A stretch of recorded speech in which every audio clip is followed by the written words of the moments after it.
आज एक विशेष विधेयक में विशेष रूप से आज लगभग 19 लोग चर्चा में भाग लिए।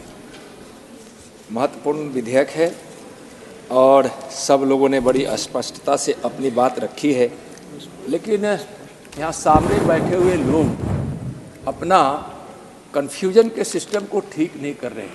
पता नहीं, अभी भी नहीं समझ पा रहे हैं। ठीक कर रहे हैं ना जी। यह ओबीसी को अधिकार देने वाला पंचायती राज व्यवस्था और नगर पालिकाओं के चुनाव में, और बार बार ओबीसी के इस अधिकार देने में भी बातों को डाइवर्ट करके रखना इस महत्वपूर्ण बिल पर साफ स्पष्ट उनके भाषणों में दिखाई पड़ता था। बिल्कुल साहब। एक कहा गया है लुकिंग लंदन गोइंग पेरिस, हम लोग देहात के रहने वाले हैं। LLTT कहते थे। नहीं उन्होंने हम माननीय मंत्री जी चेयर को बोल चेयर के माध्यम से बताइए। सही क्या है? उसका अर्थ होता है कि देखना कहीं चलना कहीं। तो हम लोग के देहात में हो सकता है कहीं कहीं इसको दूसरे शब्द में कहा जाता हो। महोदय, कितना ओबीसी के विरोधी लोग हैं, काफ़ी इसकी चर्चा हुई है और इन लोगों ने बताया है कि जब भी कमीशन बना, जब मंडल कमीशन जब दोबारे बना और उसकी सिफारिशें जब यहाँ लाई गई, उस समय में विपक्ष में रहते हुए कांग्रेस के लोगों ने काफ़ी उसका विरोध किया। और सुनते हैं, पढ़ते हैं कि पानी पी पी कर विरोध किए, लागू नहीं हो। किसी तरह मंडल आयोग की सिफारिश लागू हो गई। भारतीय जनता पार्टी उस समय सरकार में थी और एक आयोग भी बना। हम उदाहरण से यह कहना चाह रहे हैं कि किस प्रकार से माननीय प्रधानमंत्री नरेंद्र मोदी जी ने ओबीसी को न्याय और अधिकार देने का काम किए हैं। उसका सबसे बड़ा उदाहरण है कि जब आयोग बना तो आयोग पहले पिछड़ा वर्ग आयोग एक एग्जीक्यूटिव ऑर्डर से बनाया गया।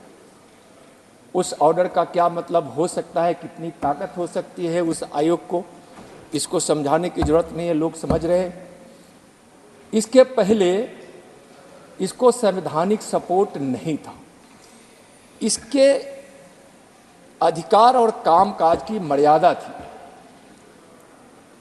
और वह कभी भी बदले जा सकते थे। एग्जीक्यूटिव ऑर्डर था, एग्जीक्यूटिव ऑर्डर से भी यह बदला जा सकता था। लेकिन जब आयोग को अधिकार मिल गया, संवैधानिक अधिकार मिला, संवैधानिक स्टेटस मिलने के बाद अब अनपिछड़ा वर्ग आयोग के अधिकार में कोई कमी नहीं कर सकते तथा उसके कामकाज में कोई इंटरफेयर नहीं कर सकता है। बड़ा लंबा उसकी कहानी है, क्या क्या अधिकार मिले हैं या कहने की बात है। ओबीसी के लिए मोदी सरकार क्या की है, पहली ही बार जब 2014 में सदन में आए और सेंट्रल हॉल के भाषण में उन्होंने कहा कि हमारी सरकार पिछड़ों को समर्पित है।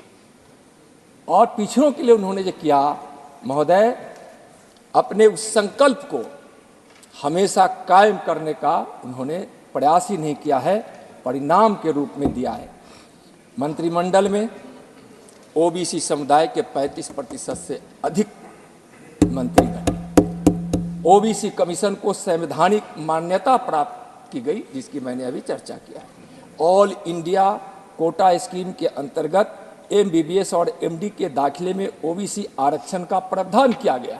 कई माननीय सदस्य बता रहे थे कि ओबीसी का कोटा वहाँ नहीं है और है तो उस पर उनकी नियुक्ति नहीं होती है, उनको उसमें रिजर्वेशन नहीं मिलता है। लेकिन प्रधानमंत्री जी ने इसमें भी ओबीसी का प्रावधान किया। केंद्रीय विद्यालय, नवोदय विद्यालय और सैनिक स्कूल के दाखिले में ओबीसी समुदाय को 27% आरक्षण की सुविधा मिल रही है। पिछले 9 वर्षों में ओबीसी छात्रों के नामांकन में 33% से भी ज़्यादा वृद्धि हुई है। IIT में ओबीसी श्रेणी के छात्रों के ट्यूशन फी माफ 1 लाख रुपए तक की जिनकी आय है उनको की गई है। नीट की परीक्षा में ओबीसी समुदाय के बच्चों के लिए आरक्षण की व्यवस्था की गई है। महोदय, सिर्फ नौकरियों में ही प्राथमिकता के आधार पर उनको और मजबूत नहीं किया गया है, बल्कि मजबूत वहाँ भी किया गया है। और देखिए, पेट्रोल पंप और गैस एजेंसी के आवंटन में भी ओबीसी को 27% आरक्षण मिला है, जो ओबीसी की आर्थिक स्थिति को सुदृढ़ करेगा। महोदय, ओबीसी उद्यमियों के लिए वेंचर कैपिटल फंड के तहत रियायती वित्त प्रदान करने की व्यवस्था की गई है। प्रधानमंत्री young achievers scholarship award scheme के तहत ओबीसी छात्रों को वार्षिक 4,000 से 1,25,000 रुपए तक की वित्तीय सहायता का प्रावधान किया गया।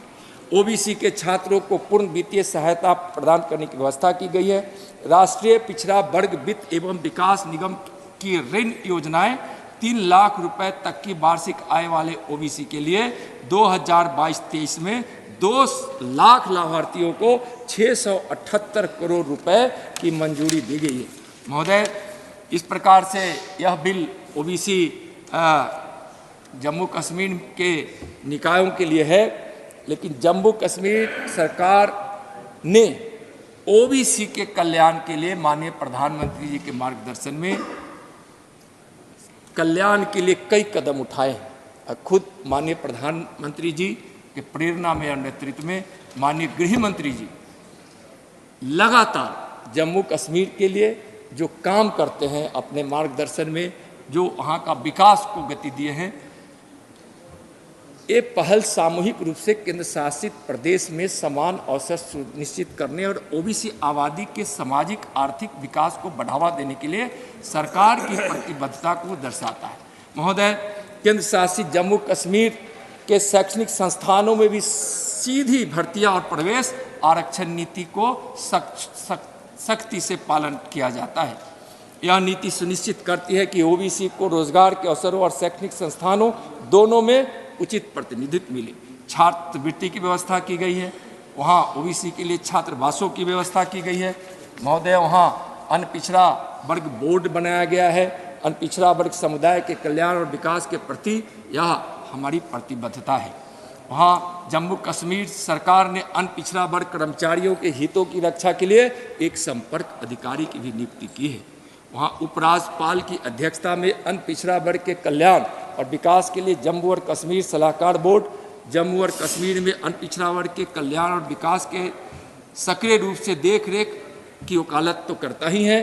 बोर्ड के सचिव जम्मू और कश्मीर में ओबीसी समुदाय के हितों को आगे बढ़ाने में भी महत्वपूर्ण भूमिका निभाते हैं।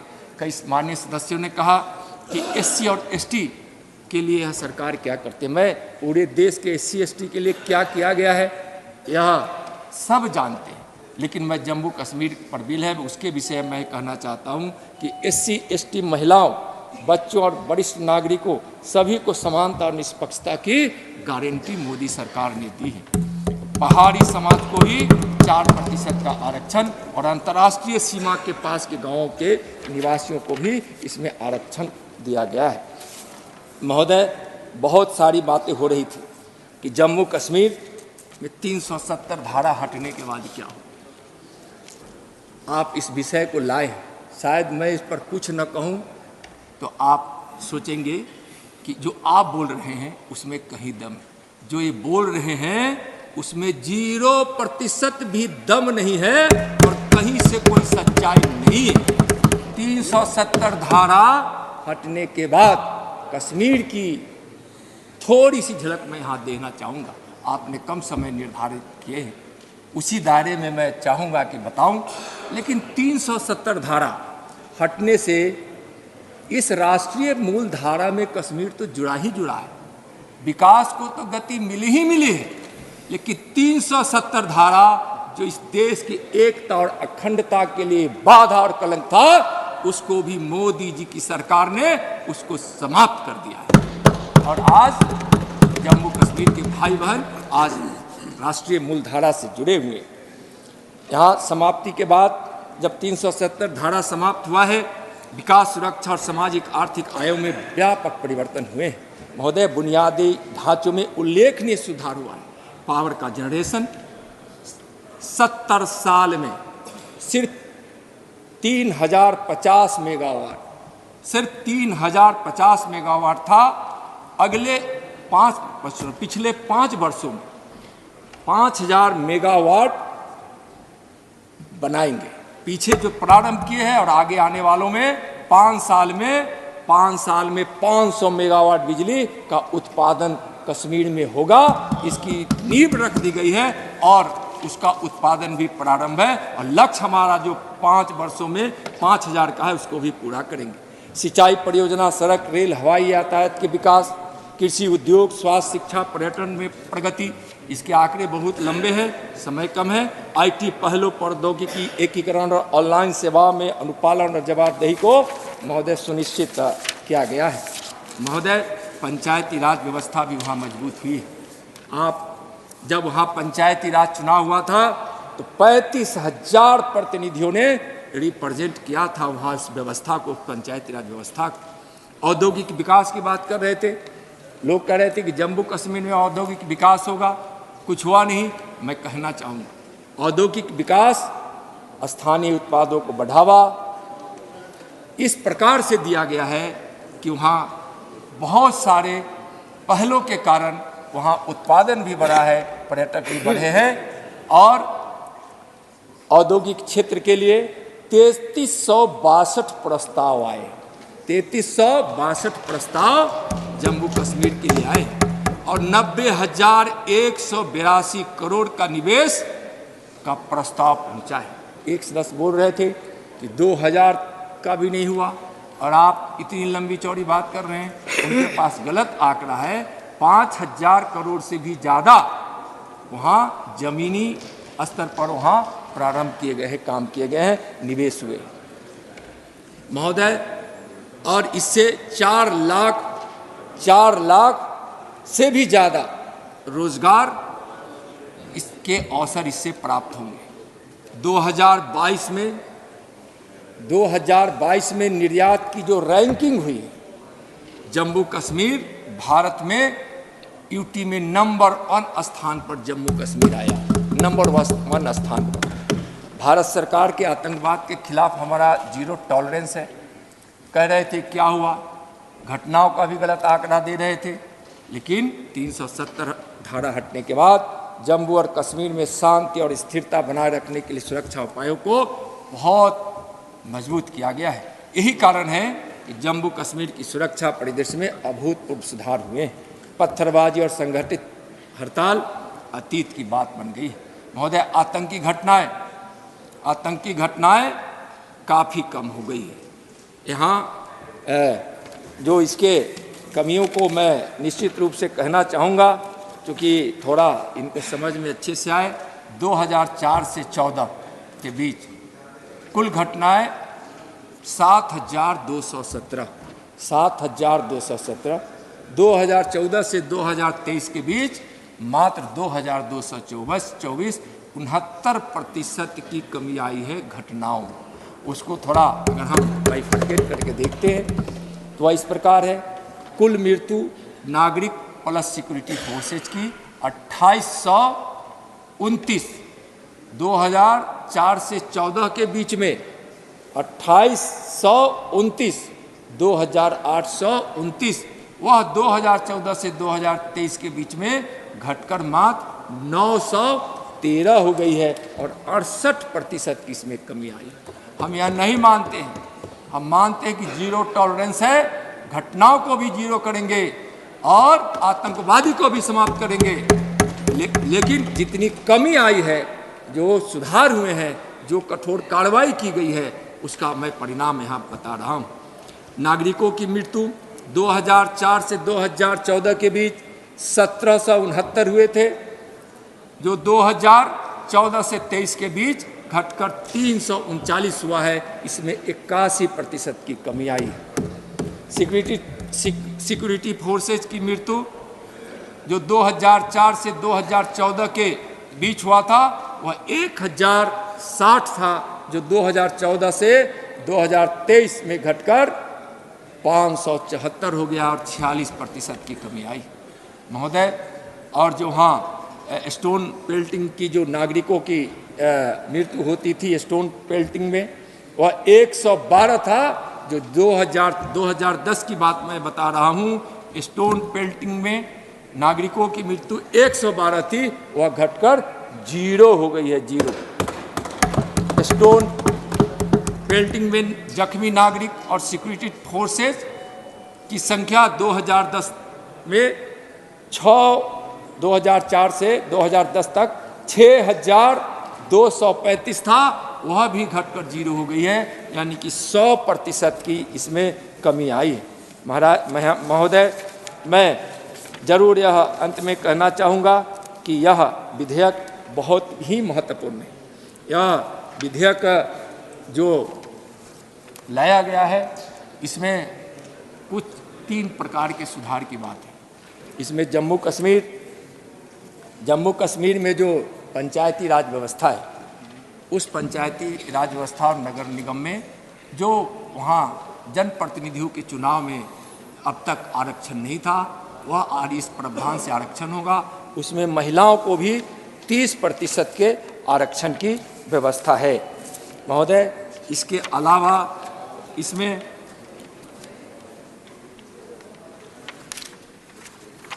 संविधान के अनुसार नगर पालिकाओं के चुनाव का संचालन एवं नियंत्रण राज्य चुनाव आयुक्त के पास होना चाहिए, जबकि केंद्र शासित प्रदेश जम्मू कश्मीर में यह अधिकार मुख्य निर्वाचन अधिकारी के पास है। इस संशोधन से यह अधिकार राज्य चुनाव आयुक्त को दिया जाएगा महोदय। संविधान में प्रावधान है कि राज्य चुनाव आयुक्त को उसी तरह से पद से हटाया जाएगा जो किसी उच्च न्यायालय के न्यायाधीश के लिए निर्धारित है, जबकि जम्मू और कश्मीर में यह अधिकार उपराज्यपाल के पास है। इस संशोधन के माध्यम से इसे संविधान के अनुरूप किया जाएगा। तो महोदय, यह महत्वपूर्ण बिल है। आग्रह है सबसे कि जम्मू कश्मीर में ओबीसी के हित में जो यह बिल लाया गया है, उस बिल का सर्वसम्मत से यहाँ समर्थन करते हुए पारित करें, यह निवेदन है। और मोदी सरकार का संकल्प है जो हम ओबीसी को न्याय के साथ अधिकार दें और अधिकार के साथ उनका विकास करें। और हमारे माननीय प्रधानमंत्री जी के नेतृत्व में जिस प्रकार से इस देश से गरीबी मिट रही, चूँकि ओबीसी एक बड़ा वर्ग है, शेड्यूल कास्ट और शेड्यूल ट्राइब भी एक बड़ा वर्ग है, तो एक वाक्य कहकर मैं अपनी वाणी को समाप्त करना चाहूँगा। विवेकानंद की एक भविष्यवाणी थी कि 21वीं सदी में भारत वैसा भारत होगा जिसमें कोई भूखा, कोई नंगा, कोई बेघर, कोई बेबस और कोई अशिक्षित नहीं होगा। विवेकानंद जी से विदेश यात्रा के समय किसी ने पूछा था कि तुम तो उस देश के सन्यासी हो जो देश भूखा है, जो देश नंगा है, जो देश बेबस है, जो देश अशिक्षित है, जो देश के लोग बेघर हैं। उस समय उन्होंने यह भविष्यवाणी की थी 21वीं सदी के, कि हमारी भारत माँ विश्व गुरु बनी हुई है और हमारी भारत माँ की धरती पर भारत माँ की गोद में कोई बेबस नहीं है, कोई भूखा नहीं होगा, कोई अशिक्षित नहीं होगा, कोई बेघर नहीं होगा। और वह भविष्यवाणी करने वाले विवेकानंद जी के बचपन का नाम भी नरेंद्र, और आज दुनिया के सबसे लोकप्रिय नेता, भारत के कर्मयोगी प्रधानमंत्री, अध्यात्म पुरुष, यशस्वी प्रधानमंत्री आदरणीय नरेंद्र मोदी जी का भी नाम नरेंद्र है। एक नरेंद्र ने भविष्यवाणी की थी, दूसरा नरेंद्र उसको पूरा कर रहे हैं। जरूरत है सबको मिलकर इसके लिए काम करने की। और भारत माँ तेरी जय हो विजय हो, इसी गुणगान से भारत गुंजयमान हो और हम इसमें अव्यय बने। बहुत बहुत धन्यवाद। धन्यवाद माननीय नित्यानंद जी।